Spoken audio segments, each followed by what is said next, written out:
고린도전서 6장입니다. 고린도전서 6장에는요, 성도 간의 재판 문제를 가지고 이제 또 사도 바울이 그런 문제가 고린도에 교회에 생겼습니다. 교회 안에서 서로 이제 돈거래하고 이래가지고 또는 뭐 다른 민사상 이런 뭐 또는 형사상 이런 재판 문거리가 생겼는데 이 사람들이 교회 내에서 그걸 해결하지 아니하고 세상 법정으로 그것을 고소, 고발, 재판 이런 걸로 지금 시시비비를 가리니까 그걸 듣고 사도 바울이 마음이 많이 아파가지고 한 말씀 하는 겁니다. 자, 너희 중에 누가 다른 이와 더불어 다툼이 있는데 구태여 불의한 자들 앞에서 고발하고 성도 앞에서 하지 아니하느냐. 불의한 자들 줄치고 세상 법정 이렇게 써놔야 됩니다. 왜 그 당시에는요, 고린도나 이런 로마 이런 데는요, 그 판사들이 어떤 재판정이 있는 게 아닙니다. 그 동네마다 큰 돌단이 하나 있어요. 그래서 둘이 무슨 송사가 있으면 둘을 거기다 세웁니다. 그러면은 그 동네에 유지가 이제 사람들한테 덕망도 받지만 어떤 권위도 받아가지고 야, 우리 동네에서는 이 어른이 하는 말에 우리가 따르자. 그게 뭐 판사죠. 그래가지고 둘이 무슨 재판을 하게 되면 거기 씁니다. 그러면 다른 사람이 그 유사를 데리고 와서 그걸 듣습니다. 들으면 거기서 판결을 합니다. 자, 그럼 어떻습니까? 교회에서 갑과 을이 무슨 다툼이 있어서 그가 섰는데 세상 사람들이 그걸 다 구경합니다. 재판할 때는. 누가 지금은 얘기하면 텔레비로 중계하는 식으로 지금 누가 무슨 사건으로 재판을 한단다. 가서 우리도 보고 배워야 될 거 아니냐. 또 누가 잘하고 잘못했는지 우리가 결말을 좀 보자. 그러니까 웃음거리가 되고 그냥 어떤 쇼룸장 같이 되는 거예요. 이제 그걸 보고 마음이 아파합니다. 그러면 누가 영광을 가리겠습니까? 하나님의 영광이 완전히 먹칠하는 거죠. 안 믿는 자들 앞에서. 그래서 여기서 이제 불의한 자들 그랬는데 이것은 그 뭐 유사나 재판나 판사가 이렇게 죄가 있다는 것이 아니고 우리 믿는 사람들 입장에서는 예수 그리스도로 말미암아 덧입지 않고는 전부 불의한 자죠. 우리도 불의한 주중에 태어났고 그렇지 않습니까? 그래서 그런 의미에서 지금 교인들을 상대로 이 단어를 쓴 겁니다. 자, 지금도 그렇죠. 예, 지금도 심지어는 얼마 전에는 대한민국에서 교회 송사가 법정에 가니까 그건 당신들이 알아서 하시오 하고는 그냥 제껴버리고 그 재판으로 채택을 하지 않고 하는 것을 본 적이 있는데요. 참 부끄럽습니다. 그런 걸 볼 때마다. 성도가 세상을 판단할 것을 너희가 알지 못하느냐? 세상도 너희에게 판단을 받거든 지극히 작은 일 판단하기를 감당하지 못하겠느냐? 거기다 계시록 20장 4절 이렇게 써놓으세요. 자, 계시록 20장이 무슨 장이냐면 재림장입니다. 예수님이 재림하실 때 참 엄청나죠. 백마를 타고 막 오고 입에서는 좌우 날쌘 검이 나와가지고 사단들을 물리치고 이제 말씀으로 물리친다는 건데요. 근데 그 뒤에 보니까요, 성도들이 백마를 타고 예수님의 뒤를 따릅니다. 왜요? 세상을 지금 판단하러 오는 거예요. 재판하러. 불의한 자들 이렇게 세워가지고, 이제 지옥으로 보내고 이러기 하기 위해서 또, 나중에 보면 이제 타락한 천사들도 판단하기 위해서. 우리가 그런 사람들인데, 어떻게 해서 세상에 그 조그마한 거 가지고, 그게 그 세상으로 가져간단 말이냐. 우리가 천사를 판단할 것을 너희가 알지 못하느냐. 그래야거든 하물며 세상 일이라 그 천사 줄치해야 됩니다. 줄치고 타락한 천사입니다. 왜냐면요, 지금 3분의 2 정도는 하나님의 사명을 지금도 감당합니다. 천사들이. 이 타락한 천사는 이제 귀신입니다. 이게. 이 더러운 귀신을 할 때 귀신. 그 다음에 그 우두머리는 사탄이고요. 이제 그런데 여기 천사를 판단할 것을 이것을 지금 하나님 일을 잘하고 있는 천사들로 보면 안 되죠. 그들은 판단받지 않습니다. 재판 받을 일 없습니다. 뭐 잘못한 게 있어야 재판을 받죠. 지금 있는 그 상태로 하나님께 영광 돌리고 계속 하나님의 영광 가운데 구할 겁니다. 우리와 함께. 그런데 이제 타락한 놈들은 나중에 지옥불로 들어가죠. 그것을 우리가 한다는 겁니다. 그런즉 너희가 세상 사건이 있을 때에 교회에서 경리 여김을 받을 자들을 세우느냐. 세상 사건이 뭐냐면 아까 말씀드린 대로 돈관계, 민사관계, 형사관계 이런 겁니다. 그러니까 무슨 교리관계 이런 거는 지금 어때요? 우리도 재판국이 있고 헌법이 있고 총회가 있고 다 있습니다. 각 교회마다. 그래서 교회 내 사건은 거기에서 합니다. 그런데 이제 못된 사람들이 그걸 가지고 또 세상 법정에도 가요. 교회인 일 가지고도. 그래서 그것을 이제 교회 내 사건이라 그러고, 그냥 우리가 일상 가운데에서 채권 채무관계 이런 것은 세상 사건이라고 이렇게 여기서 표현한 겁니다.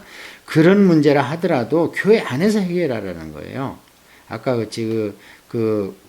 무슨 우리 안에 원숭이 같이 그런 꼴 내지 말고 교회 안에서 해결해라. 내가 너희를 부끄럽게 하려 하여 이 말을 하노니. 예, 참 담대합니다. 예, 부끄러움을 좀 가지라는 거예요. 내가 너희들 지금 부끄럽게 하려고 이 말하는 거예요. 우리는 말할 때 보통 이렇게 못하지요. 사실은 뭐 이러면서 어물성설. 그러니까 듣는 사람이요. 마음이 채찍이 안 가는 거예요. 그냥 구렁이 담 넘어가듯이 얘기를 해버리니까. 근데 사도 바울은 그렇지 않아요. 내가 이 말을 하는 것은 너희들을 부끄럽게 하려고 하는 거다 지금. 너희 가운데 이 형제간의 일을 판단할 만한 지혜 있는 자가 이같이 하나도 없느냐. 형제가 형제와 더불어 고발할 분들을 믿지 아니하는 자들 앞에서 하느냐. 너희가 피차 고발함으로 너희 가운데 이미 뚜렷한 허물이 있나니 차라리 불의를 당하는 것이 낫지 아니하며 차라리 속는 것이 낫지 아니하냐. 괄호치고 하나님의 영광을 위하여. 하나님의 영광을 위해서 차라리 고발 안 했으면 좋고 영 분하면 그냥 내가 참아버려. 그리고 지금 세상 법정에 가는 것 자체가 이미 허물이다. 영원한 나라에서 꼬리표 다는 거다 지금. 그러니까 차라리 돈을 띠는 불의를 당하든지 차라리 좀 사기 당하면 사기 당한 척 가만히 그냥 하나님한테 속상한 것만 새벽기도 가서 털어놓고 털어버려라. 그러면 하나님은 다른 건 채워주지 않겠냐. 너같이 예쁜 사람은 하나님 안 채워주겠느냐. 이제 이런 투로 이제 말씀을 하시는 거죠. 너희는 불의를 행하고 속이는구나. 그는 너희 형제로다. 예. 거기 너희는 하고 불의 사이에 원문에는 오히려 이런 게 있습니다. 그런데 오히려 너희는 불의를 의도적으로 행할 뿐만 아니라 그걸 계속 속이고 있구나. 그가 너 형제 아니냐. 천국에서 영원히 옆집에서 같이 발 맞추고 살아야 되는데 어떡하려고 그러느냐. 불의한 자가 하나님의 나라를 유혹으로 받지 못할 줄을 알지 못하느냐. 미혹을 받지 말라. 음행하는 자나 우상 숭배하는 자나 간음하는 자나 탐색하는 자나 남색하는 자나 도적이나 탐욕을 부리는 자나 술 취하는 자나 모욕하는 자나 속여 뺏는 자들은 하나님의 나라를 유혹으로 받지 못하리라. 너희 중에 이와 같은 자들이 있더니 주 예수 그리스도의 이름과 우리 하나님의 성령 안에서 씻음과 거룩함과 의롭다 하심을 받았느니라. 예, 여기에 나열된 게 우리의 죄잖아요. 옛날 우리가 믿기 전에 있던 행한들 죄. 예, 그런 사람들은 그 하나님의 천국을 유보로 못 받는 것을 너희들이 이미 알고 있지 않느냐. 그런데 너희는 지금 예수 그리스도의 이름과 성령 안에서 말씀과 그래서 씻음과 거룩함과 의롭다함을 받았는데 또 어떻게 옛날 것이 튀어나오느냐 하면서 아주 부끄러워 좀 해라. 이렇게 말씀을 하죠. 자, 그 다음에 12절 보면요. 드디어 이제 이것을 근본적으로 어떻게 해결을 해야 되느냐. 너희들은 그것을 자꾸 죄를 합리화시키는데 내 말 좀 한번 들어봐라 하면서 12절부터 그 동기가 잘못됐음, 합리화시키는 동기가 잘못됐음을 지적합니다. 모든 것이 내게 가하나 다 유익한 것이 아니요 모든 것이 내게 가하나 내가 무엇이든지 얽매이지 아니하리라. 그러니까요 우리가 모든 거 할 수 있죠. 몸이 있으니까요. 그러나 세상에 있던 직업이라고 다 우리가 아무거나 하면 안 됩니다. 다 유익한 것이 아닙니다. 유익한 것은 해야지 할 수 있다고 다 하면 안 된다는 거죠. 그리고 내가 모든 것을 또 내가 할 수 있지만 나는 무엇에 얽매이지 아니한다. 이 얘기는 뭐냐면 내 안에 있는 성령님 때문에 내가 이것을 꼭 하고 싶은데 억지로 하지 않고 이러지 않는다는 거예요. 그냥 자유로움을 주는 거예요. 하나님 안에서 성령님께서 내 마음에 아까 위에 있는 그런 죄에 나열된 죄목들 이런 것을 안 할 수 있다는 거예요. 그런데 안 하는 것이 나를 무슨 억제하고 억압하고 나를 짓누르고 그러는 게 아니라 오히려 안 하는 것이 나한테 자유롭다. 예. 그렇잖아요. 우리가 실제로 신앙생활 해보니까 그렇잖아요. 죄지면은 안 믿는 사람도 자꾸 뒤로 숨고 부끄러워하는데 믿는 형제야 얼마나 그것을 더 하겠어요. 죄를 안 짓는 게 훨씬 쉽습니다. 이제 보면은요. 자, 그 다음에 이제 이들이 뭐라고 그러냐면요. 음식은 배를 위하여 있고 배는 음식을 위하여 있으나 하나님은 이것저것을 다 폐하시리라. 몸은 음란을 위하여 있지 않고 오직 주를 위하여 있으니 주는 몸을 위하여 계시느니라. 이것도 좀 번역이 어려워요. 사실 뭐 말 자체도 어려운 겁니다. 무슨 얘기냐면 음식은 배를 위하여 있고 배는 또 음식을 위하여 있다. 그렇게. 자, 어떻습니까? 이거 맞는 말이잖아요. 배를 위로 바꿔보면 돼. 위. 우리 스토머크. 음식은 배를 위해 있으면 우리가 음식을 안 먹으면요. 위가 허기져 가지고 뒤틀리고 막 그럽니다. 그래서 음식이 들어가야 위는 평안함을 느껴요. 왜? 하나님이 우리 위의 사명은 음식을 받아서 소화시키라고 만들어 놨기 때문에 그래요. 그런데 그것을 배는 또 음식을 위하여 있습니다. 그건 무슨 얘기냐면 음식이 들어가야 우리가 사는 거예요.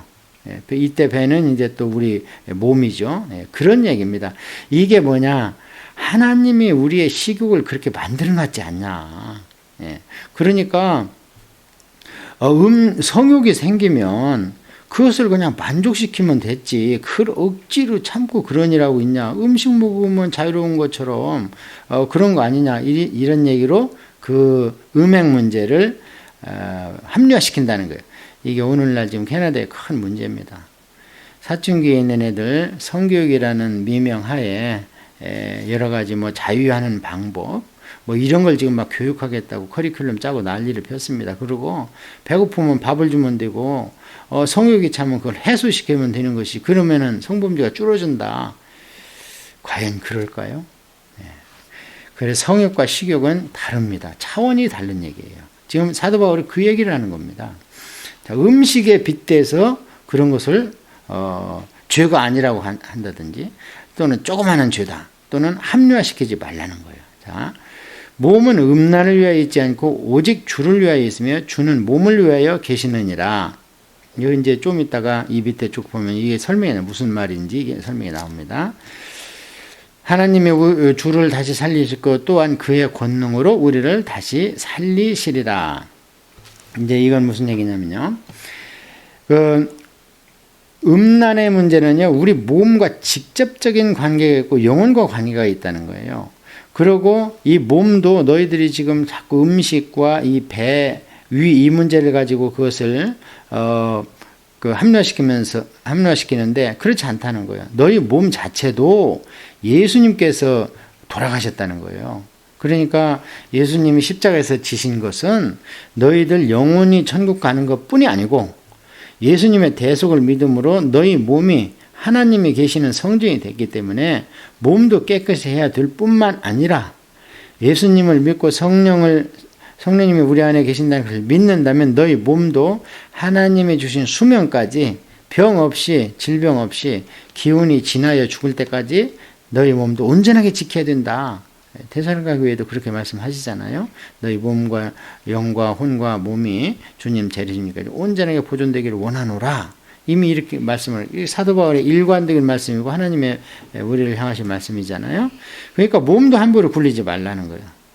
그런데 몸을 가장 나쁘게 굴리는 게 음란이요 간음이라는 겁니다.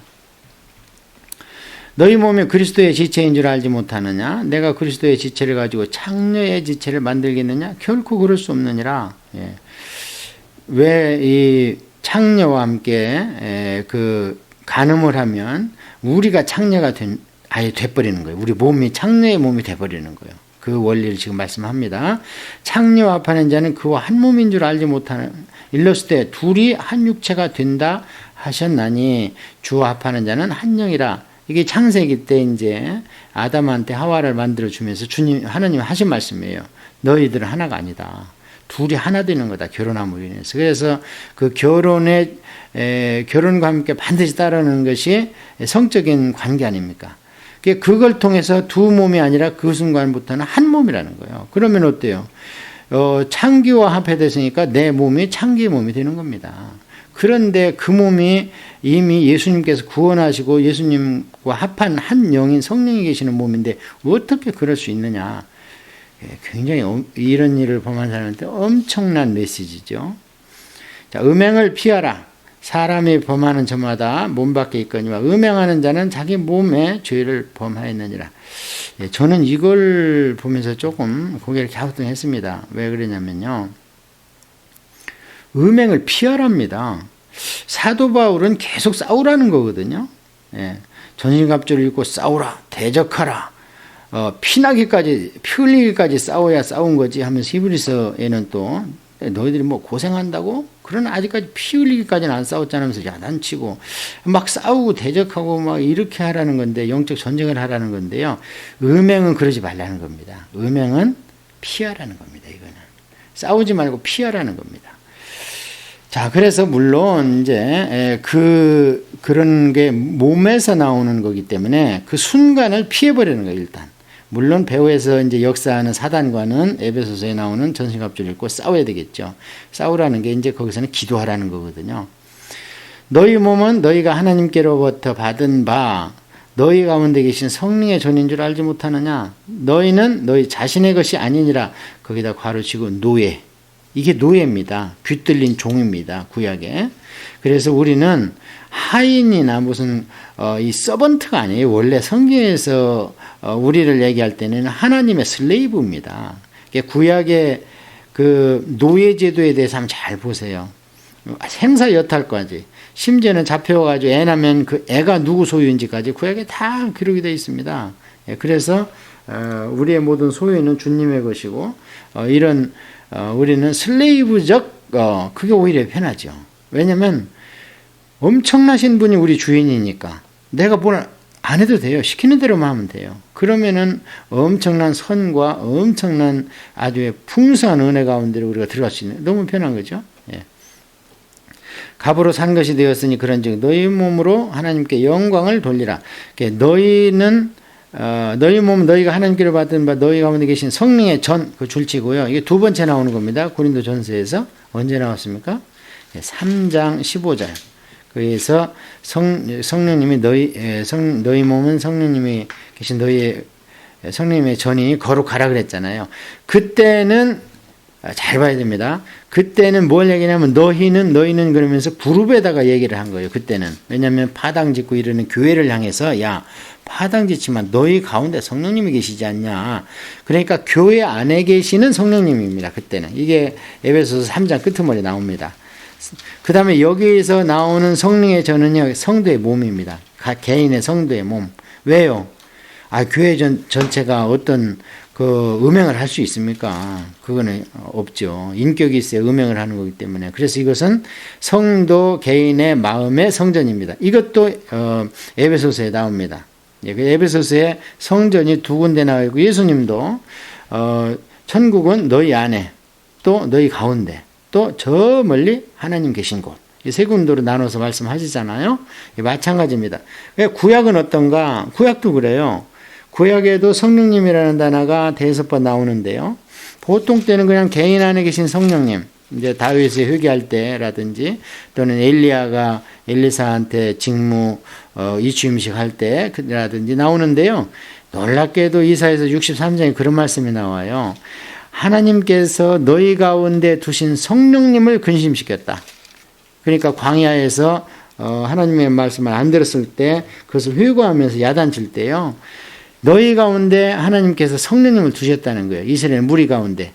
그 성령님이 여기 고린도전서 3장 16절에 나와 있는 교회 안에 계신 성령님. 그 다음에 엘리야와 다윗의 개인 안에 있던 성령님은 우리 성도 개개인에 있는 성령님입니다. 그래서 이렇게 성경에서 성령님하고 꼭 집어서 얘기할 때는요, 거의가 다 성령님의 충만함을 얘기하는 겁니다. 그냥 성령님의 구원을 얘기하시는 게 아니고요, 어떤 것을 능력으로 나를 초월하고 어떤 육체적인 관계를 초월할 수 있는 힘이 있는 성령님, 그게 성령 충만이죠. 그러니까 성령 충만이 무슨 어떤 현상이 일어나고 몸이 뜨거워지고 막 쩌릿쩌릿하고 막 불이 나는 것 같고, 그 한순간이고, 지속하는 성령 충만. 사도 바울은 성령 충만을 받으라. 그게 원래라면 지속하라인데요. 계속 continuously 유지하라 소리거든요. 어떻게 우리가 항상 그렇게 할 수 있겠어요? 나 일도 해야 되고 밥도 먹어야 되고, 어떻게 늘 쩌릿쩌릿하면 어떻게 살아? 죽지요. 늘 뜨거우면 어떻게 해요? 예, 그런 얘기가 아니고 성령 충만한 것은 이제 상태를 얘기하는 거고 그 한순간은 현상을 얘기하는 거기 때문에 이런데 성경에서 이제 성령님에 대해서 단어가 힘있게 주어졌다. 그럼 대부분 성령 충만입니다. 그리고 인치심도 그렇고. 자, 그래서 우리 6장을 마감하면서 6장에서는 세발동 성도 간의 다툼을 안에서 해결해라. 없을 수는 없다. 그러나 교리적인 문제뿐이 아니고 세상의 법정에 가야 될 문제라도 성도들은 그냥 안에서 해결하고 또 해결 안 했을 때 못할 때 그 지도자들을 책망합니다. 어떻게 목사가 장로가 그런 게 해결 못하는 영적 지도자가 그렇게도 없단 말이냐 하고 하는 것을 봤는데요. 참 이게 2000년 전 일인데요. 오늘날 우리한테 적용해도 어쩜 이게 딱 맞는 말씀입니까? 그래서 하나님은 참 변치 않으시고 회전하는 그림자도 없고 완전하시고 뭐 더 채울 것도 없고 그 완전하신 분이라 생각합니다. 다음에 7장부터는 이제 결혼에 대해서 또 상당히 의미 있는 말씀이 많이 있습니다.